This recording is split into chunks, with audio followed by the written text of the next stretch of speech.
Shalom, shalom! Sejam bem-vindos a mais um Israel para Jesus. No programa de hoje nós falaremos a respeito de cultura, de costumes, e hoje é perguntas e respostas. Então, eu vou aqui falar algumas perguntas, né, que nós abordamos nas palestras, nos cursos, perguntas que chegam a nós também, e logo em seguida tentaremos aqui dar as devidas respostas. Mas antes, eu quero mostrar aqui para vocês duas literaturas que é interessante para o seu estudo, para o seu conhecimento, que é da editora Davar, que é um braço aí do Instituto Tzadik, e é uma editora voltada para produzir literatura com o foco ao qual o Instituto Tzadik é destinado, que é o alcance dos judeus. Então a gente tem este livro aqui, ó, muito interessante, respondendo objeções judaicas sobre Jesus. Ele foi escrito por Michael Brown. Michael Brown é um judeu messiânico, crente em Jesus, americano, e ele vai dar as respostas às perguntas mais intrigantes e às objeções que são feitas comumente aí por judeus contra Jesus, contra a igreja. E é um livro que serve aí para o nosso conhecimento. As respostas são baseadas justamente na própria Bíblia, como também até à luz das fontes judaicas, né, que o Dr. Michael Brown ele vai se utilizar para corroborar aí as suas respostas. Então é um livro apologético, também vai servir aí para os seus estudos, para o seu conhecimento. Tem o volume 1, que são questões mais históricas, e tem o volume 2, aí com questões mais teológicas, que você pode aí ter um conhecimento maior aí até da própria escritura bíblica, né? E você tem também este outro livro que eu quero apresentar aqui para vocês, O Mínimo que Você Precisa Saber sobre a História do Povo Judeu. Um livro fino, né, que traz aí um resumo, porém com profundidade a respeito da história bíblica e a história pós-bíblica também do povo de Israel, os principais acontecimentos desse povo. Você pode ter um panorama geral e depois se aprofundar em cada um dos temas aqui abordados, mas é também uma excelente literatura para você que quer ter um conhecimento maior a respeito do povo judeu. Esses livros aqui você pode adquirir entrando em contato nas redes sociais pelo Instituto Tzadik mesmo, no Instagram, ou também no nosso site. Você pode estar adquirindo através da Amazon e também através do próprio site da editora Davar. Então, você pode estar adquirindo aqui essas literaturas aqui que tenho certeza que vai ser bastante útil para você. E entrando agora, então, o nosso programa de hoje de perguntas e respostas. Vamos lá, então, para a nossa primeira pergunta. O que significa o afikoman comido na noite da Páscoa judaica? Vamos começar aqui com uma primeira pergunta que está relacionada à Páscoa judaica, uma das principais festas dentro do judaísmo. E essa pergunta está se referindo ao afikoman, que é comido durante o Seder de Pessah. Antes de responder o afikoman, deixa eu dar um pequeno contexto aqui, né, de como que os judeus celebram. Então, o Seder de Pessah significa a ordem da Páscoa, né? É uma celebração que vai aí umas 2 horas ou mais, né? Então, é contada a história da Páscoa judaica. Isso pode ser feito em casa mesmo, pode ser feito num buffet. Judeus se reúnem, familiares, amigos, e tem uma mesa ali com símbolos e vai sendo contado a história do Êxodo, né? As pragas do Egito, né? Todo aquele episódio, né, da libertação do povo de Israel do Egito. Isso é contado aí nessa noite. Então tem uma mesa com vários utensílios, vários objetos. Um deles é a keará, que é uma bandeja, né, que pode ser tanto de metal como pode ser também de acrílico, e tem vários elementos ali, né? Ali tem, por exemplo, as ervas amargas, tem também o pão sem fermento, o matzá, né? que foram ordenanças que Deus deu lá na primeira Páscoa, lá em Êxodo, e outros elementos que foram acrescentados pela tradição judaica ao longo dos anos. Então esse é o Seder de Pêssach. Antes de entrar ainda no Afikoman, a gente tem que falar de um outro processo, um outro passo aí, que acontece logo no início da celebração, chama-se Yahatz, que é o Yahatz. O Yahatz, eles vão pegar o pão sem fermento, o matzá, né? Deixa eu mostrar aqui para vocês, porque eu trouxe aqui o matzá e este grande tecido aqui que tem 3 compartimentos separados, tá? Em cada um desses compartimentos, olha gente, eu vou tentar fazer aqui de uma forma mais possível aí para que vocês possam enxergar, tá certo? Mas aqui dentro, ó, existe o pão sem fermento, que é o matzá, que é esse pão aqui. Então você tem 3 compartimentos separados, onde fica 3 matzot. Aqui o primeiro, depois você tem aqui o segundo compartimento, que também tem aqui outro matzá, e você tem um compartimento onde fica o terceiro. São 3. O que eles vão fazer logo ali nos primeiros passos quando começa? Eles pegarão, judeus pegarão aqui o do meio, nem o primeiro nem o segundo. Eles pegam o do meio, deixa eu pegá-lo aqui. Esse é o primeiro e este aqui é o segundo.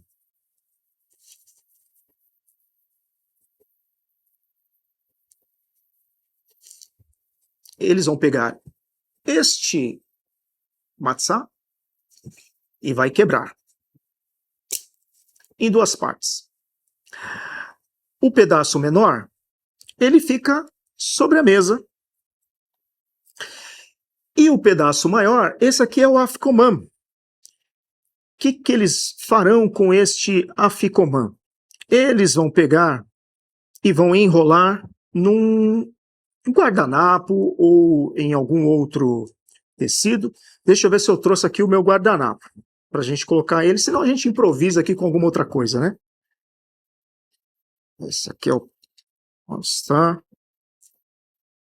Eu estou sem aqui. Mas olha, esse aqui eles vão colocar num guardanapo e eles vão fazer o seguinte, eles vão pedir para que as crianças fechem os olhos e eles vão esconder. Então aqui, né, tem um lenço aqui envolto e eles vão esconder em algum lugar. Eu vou colocar ele aqui. E aí, o que os pais farão? No final, né, do Seder de Pêssach, depois que também eles vão cear, porque tem uma mesa farta com bastante comida e bebida também, volta todo mundo, e aí eles vão colocar as crianças para procurar o Afikoman. E aí a criança que acha, depois ela ganha ali uma caixinha de bombom, algum presentinho. Isso é para que mantenha as crianças acordadas e atentas, porque elas querem achar o presente no final do Seder de Pêssach. Então ele fica escondidinho lá e depois ele volta para ser comido por todos que estão ali, certo?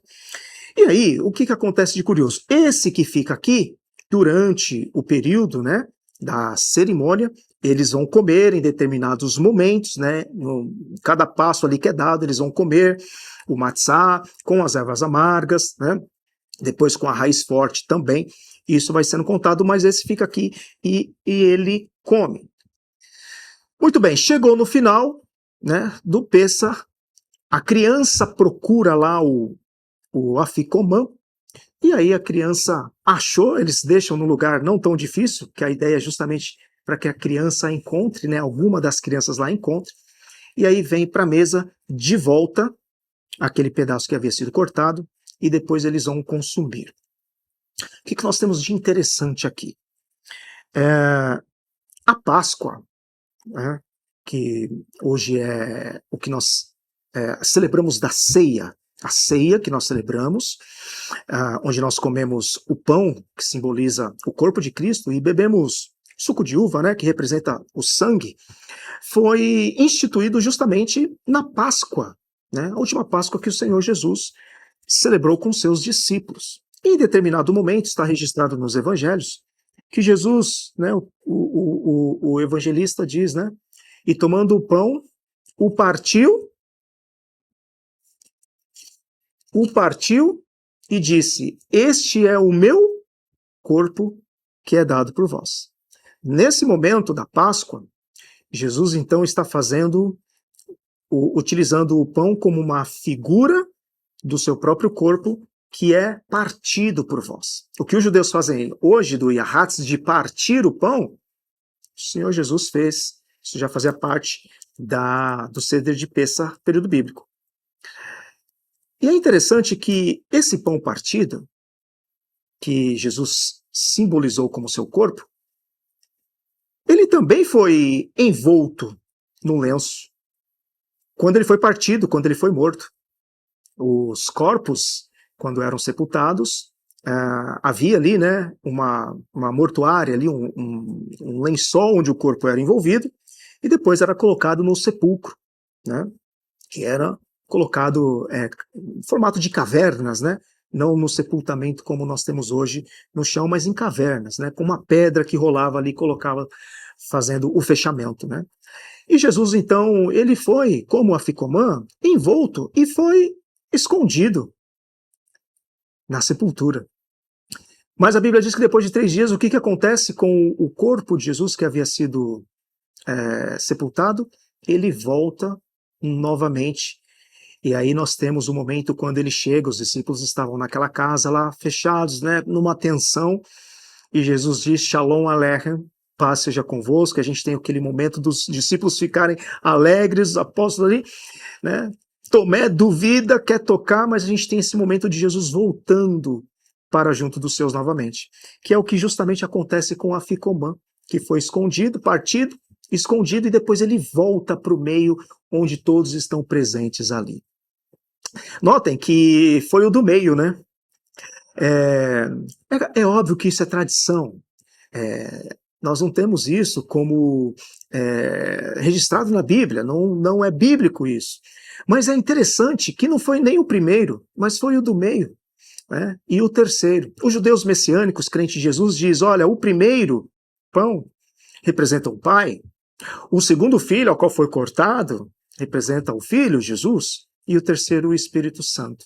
E justamente o do meio ali é aquele que foi partido, aquele que foi cortado, escondido e depois trazido de volta para a mesa. Isso é muito interessante. Judeus crentes em Jesus, quando eles fazem isso, né, celebrando por tradição o costume de celebrar a Páscoa, e os judeus crentes, os judeus messiânicos celebram a Páscoa nos dois sentidos, tanto lembrando o seu próprio povo de Israel que foi liberto do Egito, mas principalmente Jesus, o Cordeiro Pascal, que libertou-os e a nós também, do pecado, da escravidão, né, do mundo, e nos trouxe para o seu próprio reino. Mas os judeus tradicionais, ímpios, eles não conseguem enxergar isso, né?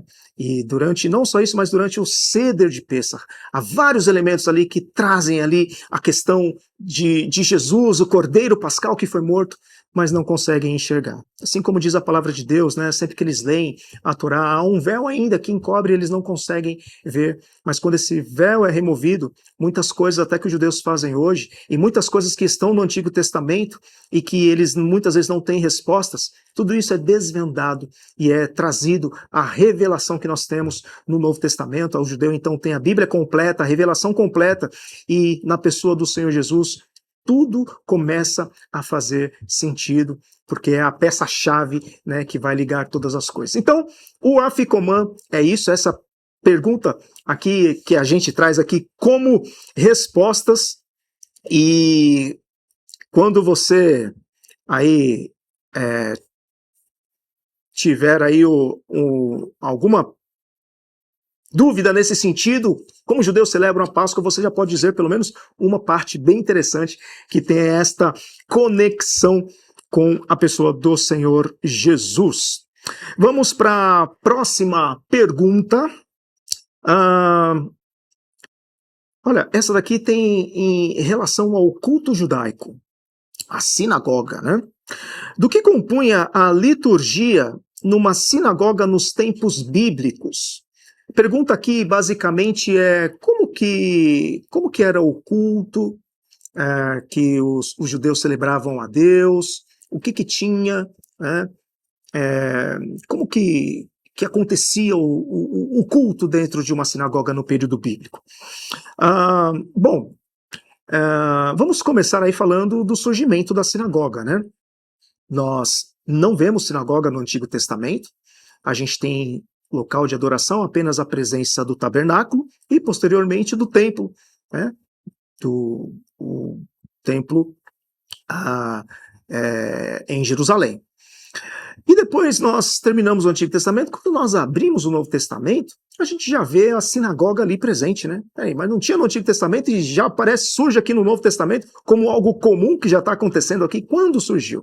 Então, os estudiosos vão situar aí a instituição, o início da sinagoga, durante ainda o período quando os judeus Jerusalém foi saqueada e destruída pelo Império Babilônico, por Nabucodonosor. O primeiro templo foi destruído, e sem este templo, os judeus precisavam então de um lugar aí para que eles pudessem então se reunir. Então, os estudiosos estarão colocando aí o início das sinagogas durante esse período, quando Jerusalém foi tomada aí por Nabucodonosor. Então a sinagoga passou a ser um local de estudo da palavra, da pregação, um local onde as ofertas também ali pudessem ser chegadas ali, né, para abastecer ali tudo que era ali necessário, mas nunca foi com a ideia de substituir o templo, até porque não tinha como substituir o templo em todas as suas demandas, porque, por exemplo, o sacrifício não podia ser feito em sinagoga, só poderia ser feito no templo, mas era um local onde os judeus agora tinham para, em comunidade, estar estudando a Torá, os profetas, né, e estar, de certa forma, ali, tendo o seu momento ali de adoração a Deus. Mas também as sinagogas, elas não tinham apenas esse caráter espiritual e religioso, mas servia também como uma questão social. Também era um lugar de alfabetização, um lugar de ensino, que não fosse somente ali as escrituras, era um local para discutir questões, leis referentes às questões judaicas também, e servia até como tribunal, né? O Senhor Jesus disse, né, quando vocês forem levados aos tribunais, quando Jesus fala para os apóstolos, né, forem levados pelos judeus para os tribunais, para as sinagogas, né, para serem julgados ali. Então, a gente vê no livro de Atos também julgamentos não em relação às questões das leis romanas, mas das questões das leis judaicas também sendo tratados, né, na sinagoga. Claro que também no Novo Testamento a gente já vê a presença do Sinédrio, que também tinha esse caráter também como um tribunal, aí já tinha mais uma ideia de uma corte mesmo, de juízes ali julgando vários assuntos, mas a sinagoga também tinha também este caráter, né?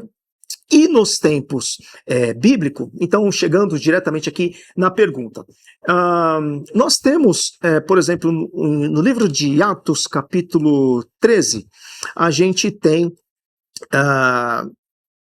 algumas informações que nos ajudam a entender do que era feito, né, o momento de adoração, a liturgia. A sinagoga era um lugar que o Senhor Jesus, em Lucas 4, diz, né, que Jesus ia à sinagoga como de costume aos sábados, né? A gente tinha sinagoga em várias cidades ali no período do Novo Testamento, várias sinagogas. E como é que era, então, aí o serviço religioso, o culto, né? A gente tem aqui em Atos, capítulo 13, versículo 15, um momento ali, né, quando você tem Paulo e os seus companheiros, né, ali na região da Antioquia, da Psídia, e diz que no sábado eles entraram numa sinagoga e eles sentaram, né? E aí o versículo 15 diz: depois da leitura da lei e dos profetas, os líderes da sinagoga lhes mandaram dizer: irmãos, se vocês têm uma mensagem de encorajamento para o povo, falem. Então o que a gente pode ver aqui? Algo que até hoje nas sinagogas, no mundo inteiro, segue basicamente também esta liturgia. Depois da leitura da lei, ou seja, é feita a leitura da lei, da Torá, os 5 primeiros livros, né, da Bíblia, Gênesis a Deuteronômio, ao momento em que é feita a leitura. Então, é um momento muito especial, que é guardado durante esse momento, quando os judeus vão tirar a Torá da arca, um móvel específico, e esse móvel ele sempre vai ficar em uma parede que ela já é construída em direção para Jerusalém. Em qualquer sinagoga do mundo, a Torá ela vai ficar guardada no móvel, cuja parede é a que está em direção para Jerusalém. Então eles tiram, eles vão fazer a leitura da Torá. Então, é o Hazam, que é é como se fosse um cantor, né? Porque o texto hebraico ele é lido com uma certa, tem uma cantilação, né? É lido com uma entonação que dá esse ar de uma leitura musical. Então é ele que vai fazer a leitura, mas também outros judeus, a partir dos 13 anos de idade, homens são convidados para fazer a leitura, certos trechos da leitura da Torá. Eles fazem isso hoje. Aí a gente vê também que depois da leitura da lei, diz que foi feita a leitura dos profetas. Então também era lido um trecho dos profetas depois da lei. Certo? A leitura da lei é chamada de paraxá, que é a porção. A paraxá da semana, a leitura da semana da Torá é a paraxá. E a leitura dos profetas é a haftará, que a gente já tem aqui no texto bíblico que era feito. Hoje também lê-se um texto da Torá, mas também vai ler um texto dos profetas, que é a haftará. E depois de ler a lei e os profetas, é dito que os líderes da sinagoga lhes mandaram dizer se algum irmão tinha uma mensagem de encorajamento. Um sermão, uma prédica, como nós também temos em nossas igrejas, né? O momento do sermão da pregação. Então, depois das leituras bíblicas, tem também um momento de uma explanação, onde os judeus vão pegar ali o texto, muito ali do texto lido ali, né? E vão fazer uma prédica ali, um sermão, vão fazer uma mensagem, né? E tem várias orações que são feitas, como também no período bíblico. Hoje também os judeus fazem várias orações. Eles têm um Sidur, que é um livro litúrgico com todas as orações, e elas são repetidamente feitas, semanas após semanas, as mesmas leituras ali, né? Só vai mudar as leituras da lei, da Torá. Cada semana tem um verso específico para ser lido. E esse verso, esse texto da Torá, é o mesmo em qualquer sinagoga do mundo. Tem uma convenção que é o mesmo texto lido, seja aqui no Brasil, seja na Europa, seja na África, seja em qualquer parte das Américas, em Israel, é o mesmo texto lido da Torá. Isso faz com que, eles seguindo esta ordem, durante um ano eles leem a Torá completa. Né? Então, quando eles vão abrir na sinagoga para ler o texto da Torá, não é um texto escolhido, que o rabino vai escolher, o Hazam, ou quem vai ler escolhe. Não, já está pré-determinado, pré-definido. A gente pode ver isso no Evangelho de Lucas. Né? E olha que interessante. Aqui no livro de Lucas, no capítulo 4, a gente tem um momento quando o Senhor Jesus entra em uma sinagoga. E é justamente esse texto que eu mencionei pouquinho tempo atrás, que fala que Jesus tinha o costume de entrar na sinagoga. E aqui, no versículo, Lucas 4, no versículo 16.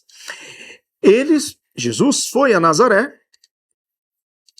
onde havia sido criado, e no dia de sábado, no Shabat, entrou na sinagoga, como era o seu costume, e levantou-se para ler. Assim como nos dias de hoje, convidaram Jesus para fazer a leitura do texto. Foi-lhe entregue o pergaminho do profeta Isaías. Aqui já era o momento da Haftará, como eu disse. provavelmente já tinham feito a leitura da Torá, e olha só, não foi que Jesus escolheu o livro do profeta Isaías, não, foi-lhe entregue. Por quê? Porque era o texto que deveria ser lido ali naquele sábado em que Jesus estava ali na sinagoga. Claro que aqui é uma réplica da Torá, mas só para termos ficar mais claro, né, que o livro, né, foi dado o pergaminho para a gente ter uma ideia, rolos, né? Foi entregado o rolo do livro do profeta Isaías, e o texto segue dizendo: e desenrolando, encontrou o lugar onde estava escrito: o Espírito do Senhor está sobre mim, porque ele me ungiu para levar boas novas aos pobres, ele me enviou para proclamar liberdade aos presos e recuperação da vista aos cegos, para libertar os oprimidos e proclamar o ano do favor do Senhor. Então fechou o livro e devolveu ao assistente e sentou-se. E na sinagoga todos tinham os olhos fitos nele, e depois Jesus começou a ensinar, a dar um breve sermão. Esse texto aqui, que Jesus estava lendo do profeta Isaías, é o capítulo 61. Ele leu este verso. E depois de ele ler, o Espírito de Deus está sobre mim, né? Ele começou a dizer: hoje se cumpriu a escritura que vocês acabaram de ouvir. Ou seja, o Espírito de Deus está sobre mim era uma profecia messiânica. Era uma profecia que esse mim aí, esse sujeito, era o Messias, o Senhor Jesus.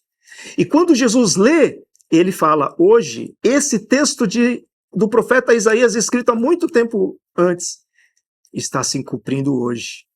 Né? Olha que interessante.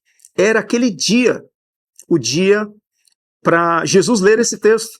E ele foi chamado, foi convidado. As profecias a respeito de Jesus como Messias, elas foram se cumprindo naturalmente na vida de Jesus. Não foi nada arranjado. Opa, peraí, eu preciso fazer isso para cumprir a profecia a respeito, para credenciar que eu sou o Messias. Não.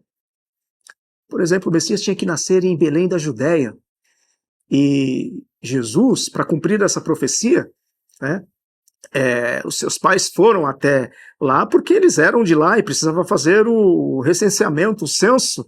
Então eles foram, e chegando lá, foi o dia, né, deu ali o momento de nascer, e Jesus nasce em Belém da Judéia, como essa profecia também. Interessante que essa profecia ela se cumpre justamente dentro de uma sinagoga, quando Jesus estava ali, né? Então, basicamente, uma sinagoga, uma liturgia, que já era nos tempos bíblicos, também é feito hoje dentro de uma sinagoga, seja numa sexta-feira, seja num sábado, num serviço religioso. Eles vão fazer orações, vão fazer a leitura da lei e vão fazer a leitura dos profetas, como nós vimos que era feito aqui, né, no livro de Atos e também em Lucas aqui, quando essa profecia se cumpriu na pessoa do Senhor Jesus. Nós temos outras perguntas e respostas, mas elas ficarão para um outro programa que nós falaremos aí, né, em outros episódios. Então fiquem ligados aí para curiosidades, tanto bíblicas quanto também da cultura, da tradição judaica, e nós tentaremos responder aqui para vocês. E estamos chegando então ao final de mais um programa Israel para Jesus. Eu quero agradecer você que esteve conosco aqui até o final deste programa, desejando a você paz, shalom a você e a toda a família. Um grande abraço e até o nosso próximo programa.